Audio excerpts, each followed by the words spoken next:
Hello guys, I am Ricky and you're most welcome to our YouTube channel Nirmala निर्वाण classes. जैसा कि जानते हैं फिजिक्स चल रहा है और फिजिक्स में जो टॉपिक चल रहा है वह इलेक्ट्रिक सेल विद्युत सेल चल रहा था। उसमें हम लोग लेक्लांसे सेल को पढ़ लिए थे। आज जो बारी है वो शुष्क सेल की है ना। आज हम लोग पढ़ने वाले हैं ड्राई सेल क्या होता है, ड्राई सेल की बनावट क्या होती है, इसकी मैकेनिज्म क्रियाविधि क्या होती है, इन चीज़ों को इस वीडियो में समझेंगे। तो चलिए आगाज करते हैं आज की वीडियो का, आरंभ करते हैं आज की वीडियो को। देखिए यहां पर दो फिगर दिख रहा होगा, एक ये लेक्लांसे सेल की है और यह जो है शुष्क सेल की है। हम यहां लिख देते हैं यह जो है शुष्क सेल की है और यह लेक्लांसे सेल की है। तो शुष्क सेल में यह फिगर हो गया और लेक्लांसे सेल को भी हमने अभी तक मिटाया नहीं है, इसको इसलिए बनाया है लेक्लांसे सेल को, इसलिए क्योंकि इसमें जो कुछ जो शुष्क सेल में और जो लेक्लांसे सेल है दोनों में कुछ चीजें हैं जो कॉमन है। ऐसा माना जाता है कि जो शुष्क सेल बना है वो लेक्लांसे सेल को ही देख करके बाद में धीरे धीरे उसमें मॉडिफाई करके जो है उसको शुष्क सेल बनाया गया। शुष्क सेल में मूल रूप से क्या है, कुछ चीजें होती है जो लेक्लांसे सेल में लिक्विड फॉर्म में है NH4Cl, और इसमें जो NH4Cl वगैरह होता है वह पेस्ट फॉर्म में होता है। ये गाढ़ा जो है एक लुगदी टाइप का जो NH4Cl जो अमोनियम क्लोराइड है इसका कुछ लुगदी कुछ गाढ़ा फॉर्म या कुछ पेस्ट फॉर्म में रहता है, इसलिए इसको शुष्क सेल को यह जो है ज्यादा प्रचलित हुआ। लोगों ने इसका खुलकर इस्तेमाल किया क्योंकि इसका इस्तेमाल करने में कोई परेशानी नहीं थी और लेक्लांसे सेल को कहीं यूज करने में दिक्कत होता था, ले जाने में परेशानी होती थी, लिक्विड फॉर्म में होता था। और ये पेस्ट फॉर्म में है तो कहीं कोई दिक्कत नहीं है। जैसा कि आप जानते हैं घड़ी की बैटरी या और भी जो चीजें रेडियो वगैरह की बैटरी होती है वह शुष्क सेल होता है। जैसे ये बैटरी है हमारे पास, ये शुष्क सेल है, आप इसको जो देख सकते हैं। अगर आपने बचपन में इसके साथ कुछ किया होगा, इसको तोड़ा होगा, इसको खोला होगा तो आपने देखा होगा एक कार्बन की छड़ होती है, ये जो ब्लैक वाली है ये कार्बन की ग्रेफाइट की रॉड होती है। देख रहे होंगे यह जो आप इसमें साफ दिख रहा होगा, ये जो ऊपर वाला है ये एक कैप होता है, एक धातु की टोपी होती है जो हमने यहाँ पर दिया है। इस टोपी को जो कॉपर का बना होता है ऊपर पर होता है और ये पूरी की पूरी कवर जो है वो जस्ते की होती है, ये कॉपर की कवर होती है। देखिए ये जो पूरा बाहरी आवरण है ये कॉपर का बना होता है और कॉपर के अंदर यह जैसे कॉपर हुआ तो कॉपर के अंदर जो एक और आप देख पा रहे होंगे यह वाला जो रेड लाइन है यह है ना मैग्नीज डाइऑक्साइड MnO2, ये मैग्नीज डाइऑक्साइड है और इसके बीच में कार्बन अर्थात ग्रेफाइट की कार्बन की रॉड रखी गई है। ये जो ब्लैक वाला है जिसपे ये हम घुमा रहे हैं आप देख रहे होंगे, ये जो है एक कार्बन की रॉड है और यह एक सील है, एक पिच है जो कि कार्बन को जिंक के जो कवर होते हैं, जिंक की जो खोल है इससे कार्बन को अलग करता है, सेपरेट करता है ताकि जिंक अलग हो और कार्बन अलग हो। कहीं कहीं पर बड़े सेल में आप देखिएगा यह जो ऊपर कैप के नीचे जो है प्लास्टिक का वो दिया रहता है और उसके ऊपर अलकतरा डाल दी जाती है ताकि उससे क्या होता है दोनों सेपरेट होता है, जस्ता अलग होता है और जो कार्बन रॉड है वो अलग होता है ताकि क्या हो दोनों कहीं शॉर्ट सर्किट वगैरह नहीं हो, दोनों सटे नहीं, दोनों को अलग अलग स्वतंत्र रखा जाता है।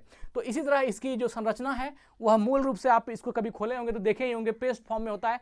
ब्लैक कार्बन जो है आपको इसमें दिखेगा भी और जो है उसमें कुछ चीज़ें पेस्ट फॉर्म में होती है तो आपको इसे जो मिलाया हुआ तो दिखता नहीं है, लेकिन हाँ वो चीज़ें उसमें होती है। यह आप आभास जब आप शुष्क सेल को तोड़ेंगे या इसको खोल कर देखेंगे तो आप देख सकते हैं। तो ये हो गई। अब देखिए धातु की ये जो धातु की टोपी है यह आपका कॉपर की बनी होती है। तो मेरा जो कहने का मतलब है शुष्क सेल के बारे में और लेक्लांसे सेल के बारे में कि ये वाला पोर्शन जो कार्बन वाली पोर्शन है वह लेक्लांसे सेल में भी और शुष्क सेल में भी दोनों में सेम कंडीशन होता है। कार्बन की रॉड को या ग्रेफाइट की रॉड को जो लेक्लांसे सेल में रखते हैं वह मैंगनीज डाइऑक्साइड और कार्बन के बीच में रखते हैं लेक्लांसे सेल में, और यही चीज जस्ट शुष्क सेल में भी जो कार्बन के रॉड को रखते हैं वह मैंगनीज डाइऑक्साइड और कार्बन के बीच में रखते हैं। ये जो रेड वाला, ये जो रेड जहां हम लाइन मार रहे हैं ये रेड जो है ये सभी क्या है ये मैंगनीज डाइऑक्साइड है और कार्बन है और इसके बीच में जो है ये कार्बन की रॉड है जिस पर हमने टिक किया। तो यह यहां भी आप देखिए ये लेक्लांसे सेल बनाने का मकसद मेरा यही था कि आपसे ये बात का जिक्र करना कि आप देख पाएंगे कार्बन रॉड जो है शुष्क सेल में भी वही होता है, उसी कंडीशन में होता है जिस तरह की लेक्लांसे सेल में होता है, इसमें कोई परिवर्तन नहीं है। लेक्लांसे सेल में भी जो ये वाला ग्राफ है इसके अंदर में मैंगनीज डाइऑक्साइड और कार्बन का जो चूर्ण है उसके बीच में रखा जाता है किसको, ग्रेफाइट रॉड को, है ना। यहां भी जो है कार्बन ग्रेफाइट रॉड को इसी के बीच में रखा गया शुष्क सेल में। और देखिए लेक्लांसे सेल में क्या है, जस्ते की छड़ जो है वो ये शीशे वाला जो बर्तन है जिसमें कि अमोनियम क्लोराइड भरा हुआ है और यहाँ पर आप जस्ते की छड़ को डुबा दिए हैं। लेकिन इसमें क्या होता है, इसमें जस्ते की जो कवर होती है, जस्ते का जो कोई रड नहीं होता, ये जस्ते का कवर ही होता है। ये पूरा जस्ता का कवर पैक होता है और ये जितना कवर इसमें जस्ते का है और उसके बीच में सेपरेट, ये एक सेपरेटर है, यह सेपरेट करता है। ये लाइन जो है एक सेपरेटर के रूप में है, ब्लू लाइन जो दिख रही होगी, ये आपको इसको जस्ता से इसको सेपरेट करता है। किसको? इसको मैग्नीज डाइऑक्साइड और कार्बन के चूर्ण को। यहाँ जो जस्ता है, जिंक वाला जो खोल है जिसमें कि अमोनियम क्लोराइड और जिंक क्लोराइड है, ये NH4 और Cl2 जो इसमें डाला रहता है, इससे यह जो है एक सेपरेटर लगा होता है जो इसको सेपरेट करता है। किसको? कार्बन मोनोडाइऑक्साइड को और कार्बन को।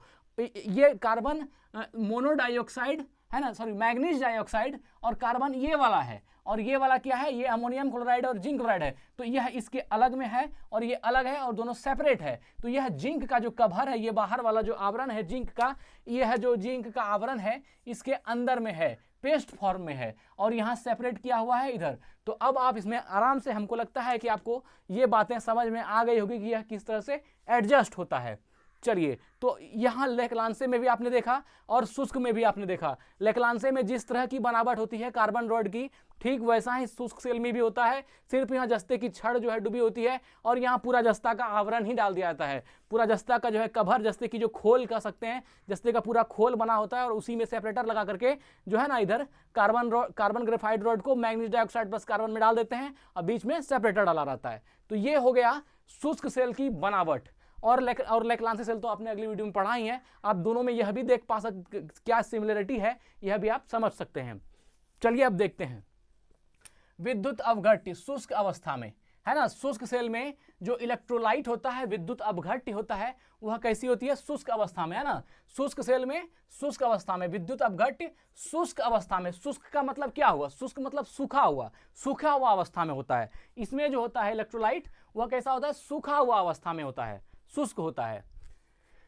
जस्ते का एक बर्तन होता है, जिसमें जस्ते का एक बर्तन आप देख रहे हैं, ये ब्लू वाला जो लाइन है, जो सबसे बाहरी आउटर लाइन है, ये जस्ते का जो है एक जस्ते का बर्तन है, जिसमें manganese dioxide MnO2, ammonium chloride नौसादा जिसको बोलते हैं अमोनियम क्लोराइड NH4Cl और कार्बन आदि का मिश्रण भरा हुआ रहता है। तो यह जो है इसमें क्या होता है, यह तीनों चीज आपने देखा, जस्ते के बर्तन में manganese dioxide, ammonium chloride, carbon आदि का मिश्रण भरा हुआ रहता है। यह कह रहा है किसमें? तो जस्ते के खोल में। यह सबसे बड़ा जस्ता का खोल हुआ। देखिए जस्ता का खोल हम इसको बता रहे हैं, यह जो ब्लू वाला हम लास्ट में करते जा रहे हैं, ये क्या है? ये जस्ते की खोल है ना। यह खोल है, ऐसा ऐसा करके आप समझ सकते हैं। यह क्या है? एक जस्ते की खोल है और इसके अंदर में जो है सारा मटेरियल भरा हुआ है। चलिए आगे बढ़ते हैं। हमने इसको दिखाने का प्रयास किया आपको जस्ते का खोल कैसा है, यह आप समझ गए होंगे।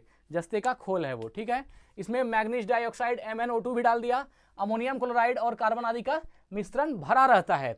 इस मिश्रण के बीच में कार्बन की छड़ रखी होती है। इस मिश्रण के बीच में कार्बन की छड़ रखी होती है। कार्बन की छड़ एनोड का कार्य करती है, जबकि जस्ते का बर्तन कैथोड का कार्य करता है ना। कह रहा है कार्बन की छड़ जो होती है वह एनोड का कार्य करती है, 2 बार का लिखा है, और जस्ते की बर्तन जो है वह कैथोड का कार्य करती है। देखिए इसमें बहुत बड़ा लोचा है, लोचा नहीं है मतलब समझने वाली बात है। कहता है कि कार्बन की छड़ पर कहीं कहीं पर आपको कार्बन की छड़ पर कैथोड लिखा हुआ मिलेगा और जस्ते पर एनोड लिखा हुआ मिलेगा। कहीं कहीं पर आपको, जैसे मेरे ही वीडियो में देखिए, कार्बन की छड़ को एनोड लिखा है और जस्ते की बर्तन को हमने कैथोड लिखा। ये बहुत बड़ा कंफ्यूजन है। बराबर बच्चे जो है इसमें प्रॉब्लम हो जाते हैं कि आखिर क्या सही है क्या गलत है। देखिए बहुत जगह से कुछ लोगों का मानना है कि उसमें जो प्रतिक्रिया होती है, ऑक्सीकरण, ऑक्सीडेशन, रिडक्शन वगैरह जो होती है, उससे ये कभी कभी कहा जाता है कि कैथोड और एनोड तय होता है। लेकिन जो हमने बुक में पढ़ा है वह कार्बन की छड़ को एनोड मानती है और जस्ते की छड़ को कैथोड मानती है। मतलब कि अगर आप डायरेक्ट बुक में थ्योरी पढ़ेंगे तो उसमें देखिए एक बेसिस है हमारा, तो हम तो कोई बड़े आदमी है नहीं भाई, बहुत छोटा आदमी है, बहुत तुच्छ आदमी है। तो हमने जो इस चीज को पढ़ा है उसमें हमने कार्बन की छड़ को एनोड देखा है और जो जस्ते का छड़ है उसको हमने कैथोड देखा है। तो हमने उस बुक के माध्यम से हमने इसको कार्बन की छड़ को एनोड बताया और जस्ते की छड़ को कैथोड। मतलब ये जस्ता का जो खोल है, कवर है, वह कैथोड है और जो इसके अंदर में ये कार्बन वाला है ये एनोड का कार्य करता है। ऐसे इसमें और भी बातें हैं, वो ये इतना छोटा लाइन नहीं है, इसमें बहुत बात है। हकीकत जानना कि जो कौन सा कैथोड है और कौन सा एनोड है, कभी कभी अभिक्रिया से भी कोई कुछ लोग डिफाइन करते हैं, लेकिन हमने जिस चीज को सबसे सही माना, हमने बुक के आधार पर हमने इसको लिखा है कि कार्बन की छड़ में एनोड का कार्य करती है और जस्ते का बर्तन जिसमें यह डूबा हुआ रहता है, ये सब चीजें होती है, वह कैथोड का कार्य करती है। चलिए, मैग्नीज डाइऑक्साइड व कार्बन के मिश्रण व जस्ते की दीवारों के बीच नौसादर NH4Cl की गाढ़ी लुगदी भरी होती है। क्या बोला? मैग्नीज डाइऑक्साइड MnO2 व कार्बन के मिश्रण, MnO2 और कार्बन के मिश्रण व जस्ते की दीवारों के बीच। क्या बोला? मैग्नीज डाइऑक्साइड और कार्बन का मिश्रण। तो मैग्नीज डाइऑक्साइड और कार्बन का मिश्रण ये वाला है, रेड वाला, ये वाला जो कवर है, ये जिसपे हम घुमा रहे हैं, देखिए आप मार्कर, ये क्या हो गया? ये मैग्नीज डाइऑक्साइड और कार्बन का मिश्रण है। तो वही कहा, मैग्नीज डाइऑक्साइड और कार्बन के मिश्रण व जस्ते के दीवारों के बीच नौसादर NH4Cl की गाढ़ी लुगदी होती है। अब देखिए, यह जस्ते की दीवार, ये रही जस्ते की दीवार, और ये रही मैग्नीज डाइऑक्साइड और कार्बन का मिश्रण, और इसके बीच में ये रहा NH4Cl, ये है आपका NH4Cl। तो यही कह रहा है कि बीच वाला जो खाली जो सफेद सफेद दिख रहा है, ये NH4Cl है। तो मैग्नीज डाइऑक्साइड व कार्बन के मिश्रण व जस्ते की दीवारों के बीच नौसादर NH4Cl की गाढ़ी लुगदी भरी होती है। यह अमोनियम क्लोराइड की गाढ़ी लुगदी है। ये सभी क्या है? अमोनियम क्लोराइड की गाढ़ी लुगदी इसमें भरी हुई है। शुष्क सेल का विद्युत वाहक बल 1.5 वोल्ट होता है। जो शुष्क सेल है, उसका शुष्क सेल का है ना विद्युत वाहक बल कितना होता है? 1.5 वोल्ट होता है। शुष्क सेल का विद्युत वाहक बल 1.5 वोल्ट होता है। इसके बाद एक वीडियो बनाएंगे जिसमें सभी सेलों का, है ना, लोकलांसे सेल, डेनियल सेल और भी जो सेल हैं, बहुत सारे सेलों का जो है विद्युत वाहक बल का एक चार्ट बनाएंगे और उसको हम लोग अगली वीडियो में देखेंगे। तो शुष्क सेल का विद्युत वाहक बल 1.5 वोल्ट होता है। प्रयोग, इसका प्रयोग शुष्क सेल का किसमें करते हैं? तो शुष्क सेल का प्रयोग टॉर्च, ट्रांजिस्टर, रेडियो आदि उपकरणों में किया जाता है। टॉर्च, ट्रांजिस्टर, रेडियो आदि उपकरण में शुष्क सेल का प्रयोग किया जाता है।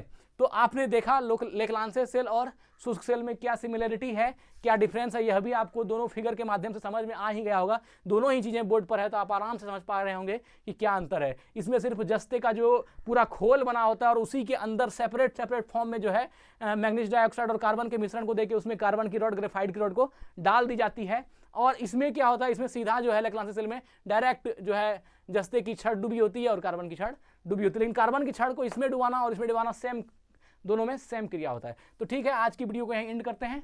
स्वस्थ रहें, अपना ख्याल रखें। जय हिंद।